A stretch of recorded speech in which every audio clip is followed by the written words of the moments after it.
Jadeta, I'm sorry, I forgot you. Oh, are you gonna die on me? This is my Joyce Tulloch. I'm gonna cry. Oh, and then so I brought it inside, put you back because I was gonna do a video, and then I took it out last night again. I thought I'll put it back. And this is my Sedum clavatum, which I placed, which I thought a bit protected from the frost we had this morning. Those are frost damage. So that's a little bit of frostbite. Hello there, my name is Liz, a self-confessed succulent addict. Welcome to my channel, Growing Succulents.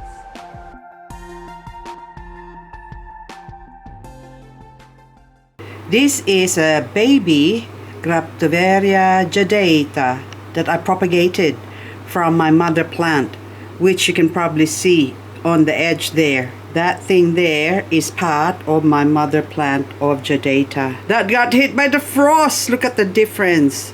So this one is nice and healthy because it's here grown inside under my grow light, which is on dim at the moment, but that's where it came from, so that's where it's been growing.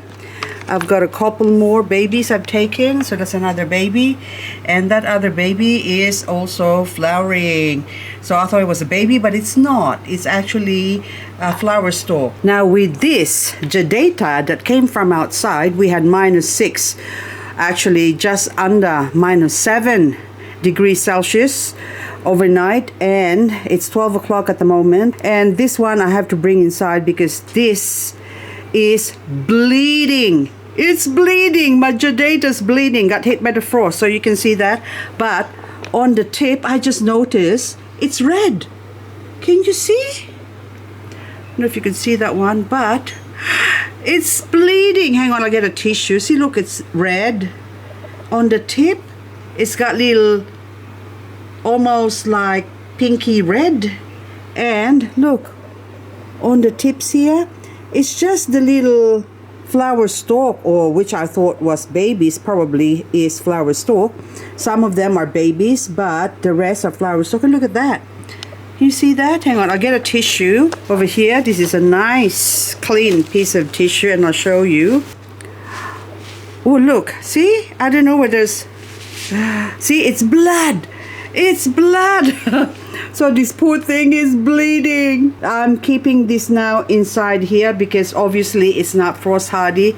So this is where it's gonna grow now or stay until springtime, when there's no more threat of frost. So you can see that's the stalk where I got those babies from now. But it's such a beautiful plant. I love it so much, but I can't afford to see it die.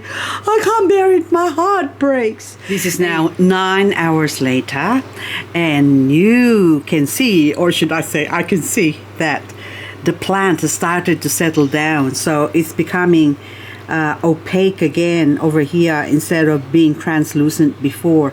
Even those ones, they're looking so much better.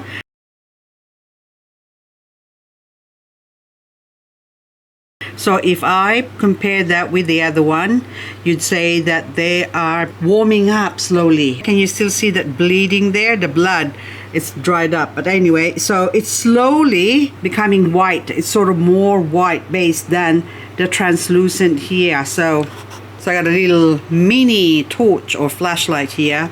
And if, see, look at that one there. So it's translucent. That one now has become opaque. Now that one is sort of halfway translucent and halfway opaque. And so this one now you can see that if I put the torch, there's like, it just lights up. It's like a Christmas tree. And the other one here, you can see that it's not lighting up as much, see, because that part there is already gone white instead of how it was before, where it was translucent. So if you've experienced the same scenario as I do, that you put your succulents outside and they get frostbitten, there is still a chance that you could save them by bringing them indoors and keeping them somewhere warm, like next to a window. If you've got them growing outside, out in the open, then you're best putting it somewhere where the brightest part of your house is.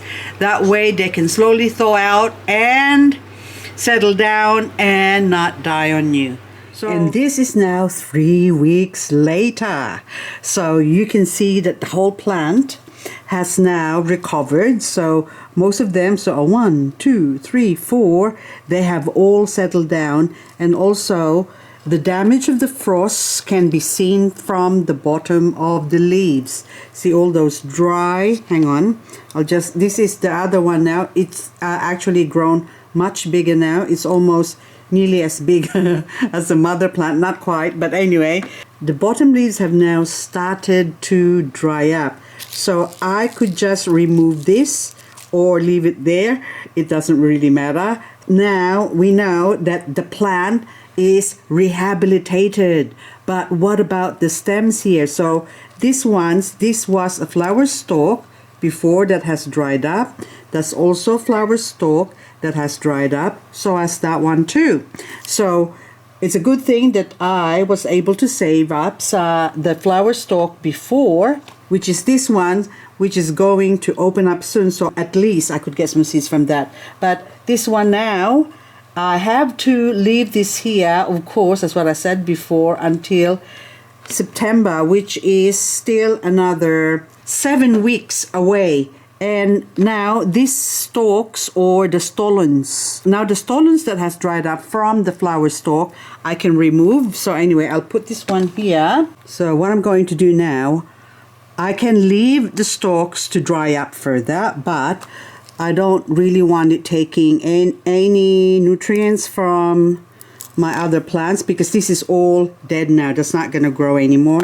So I'll remove that and remove this one as well, and all the stalks that have dried up. Now as far as the babies here, I cannot touch them yet until they grow roots in the bottom. So the other ones before, when I harvested it before, I let it grow some roots. The minute I saw a couple of roots sticking out from the bottom of the plant, like this one here, then I cut it off to there and planted it in soil, and of course, as you can see, it has grown. Now this one here, that is still a little bit delicate, but I don't have any problems or worries that will recover. So that's also another plant again for next season. But hang on, wait a minute, this one here that got, okay, I have to chop it off, because even though there's no roots, we might still be able to grow this. Hang on, there's no roots, then if it dies, it dies, it doesn't matter. But what I'm gonna do, I'm gonna leave it to see if, okay, I'll take that off, okay, because that's still sort of fresh there, that's still got some juice on the tip of that. So what I'm gonna do with this one now, I'm gonna leave it or lay it on top of here, and hopefully that will encourage to grow roots on the nodes as well. So these ones, I'll clean it up and I'll leave those ones there, and I will not be taking this out for the rest or the remaining of the winter, and this is gonna stay here until spring.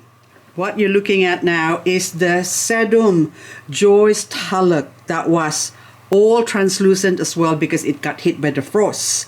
Now after staying here for a few weeks or a couple of weeks, 3 weeks, is it? Yeah, 3 weeks, it has now recovered. So you can see that it's now opaque again, but the tip was about to flower. Those ones, they're flower stalks, and the whole stem is okay. Now you can see that because it has suffered some shock or stress, it's starting to grow. I don't know if you could actually see that one there, but see the little pimple or baby growing there. So I just hope I could capture that, but anyway.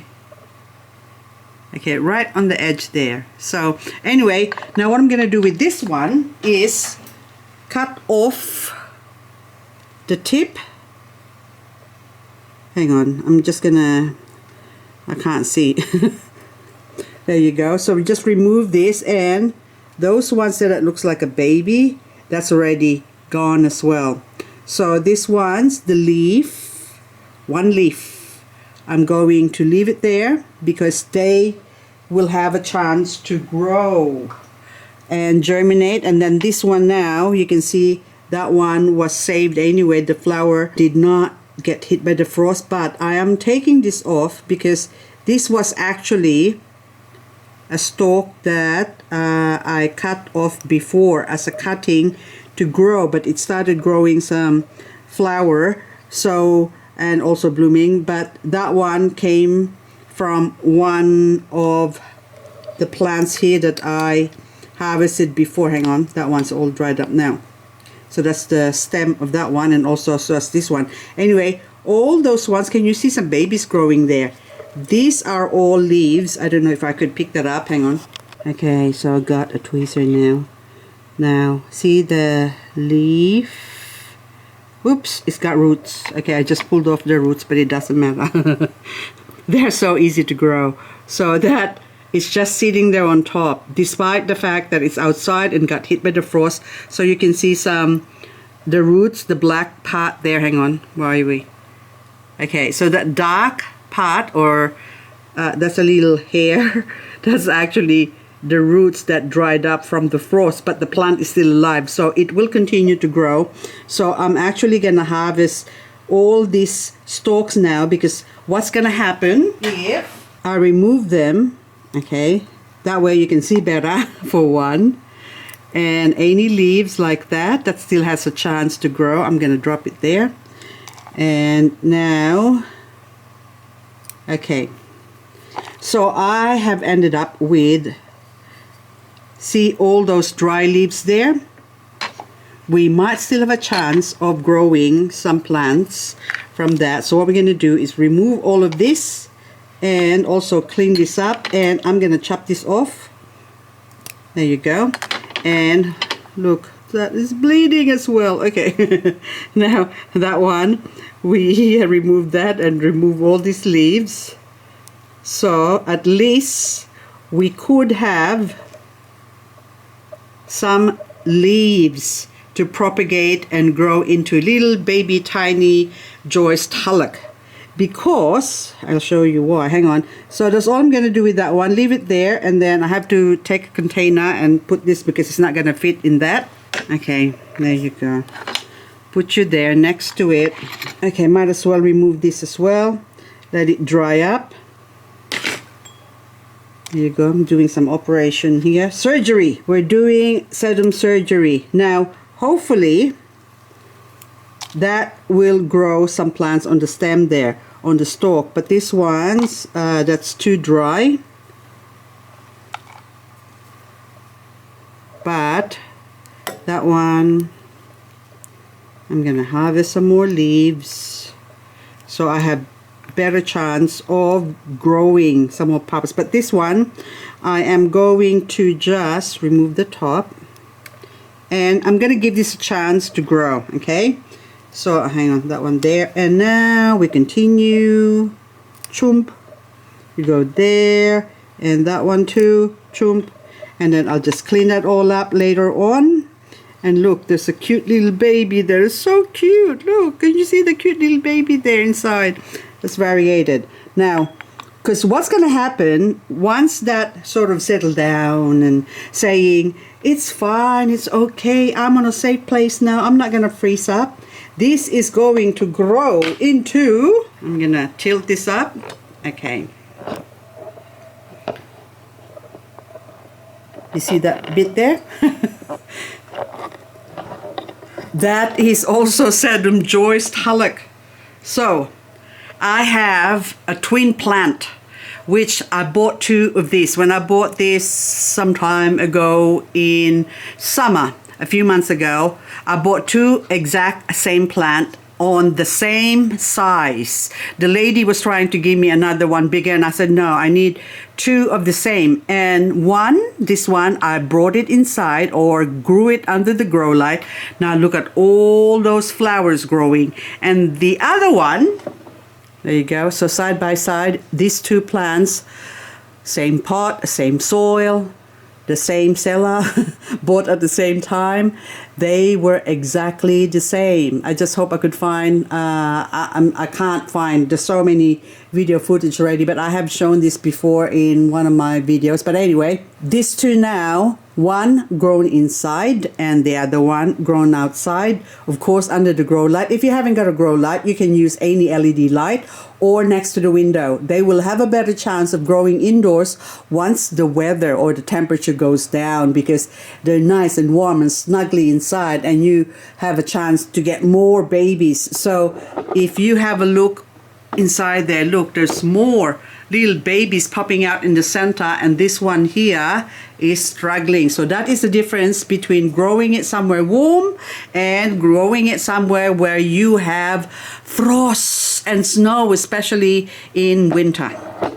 Now you might ask me, what am I going to do with this plant that has suffered a winter frost? So you can see it all dried up. So I will do the same one to this as what I did to the other Joyce Tulloch there. So, and by springtime they were all gonna be happy and whatever. And then this one here, I am going to let it flower, see if I can get some seeds from it. And also, but I think before that, I think one stem I'm gonna leave. I don't know which one, I think the smaller one, but this one I need to propagate this to get some more babies, so that way next year I'm gonna have tons of Sedum Joyce Tulloch variegated. And last but not least is the Sedum clavatum.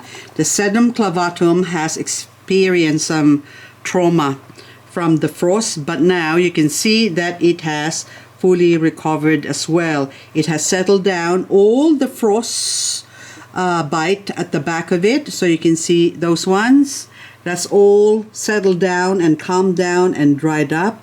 So it has just minor scarring, so it's not so traumatic for the plant. So that one there, you can see that that's dried up from the frost. So we remove that because we don't need that. And also, having kept it here, it started to produce a lot more babies on the stems. Some of them has got little bumps before, but now it's just grown a lot more. I will wait for another week or two to let some of the babies that are growing in there to get a little bit bigger, and then I am going to, and also the roots, can you see the roots growing in there? So I'm going to leave that there, and I am going to, just as an example, harvest this leaves as well, because Sedum clavatum grows from leaves quite easily as well. So some of this one still got some translucency in it, so that might not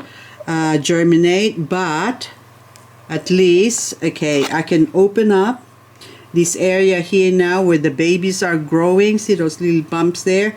And clear that up and then chop this off, and I can have one little pretty Sedum clavatum cutting. So in closing, I would just like to say, if you grow succulents in an area where you get a lot of frost, and if your plants has experienced some frost damage, this is what you can do. This is not exclusive to Sedum or Graptoveria jadata. You can also do this to other succulents that might experience some frost damage, such as this Ionium that is looking worse for wear, but it's the same thing. This one, I only rescued this only a few days ago, so it has dried up. It's more drastic with Ionium because they're not as frost hardy as Sedum, and Sedum is not as frost hardy as some echeverias. So anyway, the best thing is to know your succulents, find out the right ID or identification of your succulent. That way you'll know which one can handle the frost and which one can't. And also, hang on, I'll put that one there. So here are some frost sensitive Ionium sedifolium variegated that will also die if left outside in the cold. But look how pretty she is. Anyway guys, thank you so much again for watching, and hope to see you on the next video. that too, that Echeveria hovei sanei is not as frost hardy as I would like it to be. I've now finished cleaning it off and dried it a little bit. Now plant it here. There you go. And I will sprinkle a little bit of the leaves as well around this plant, and so it can grow some nice little babies for me.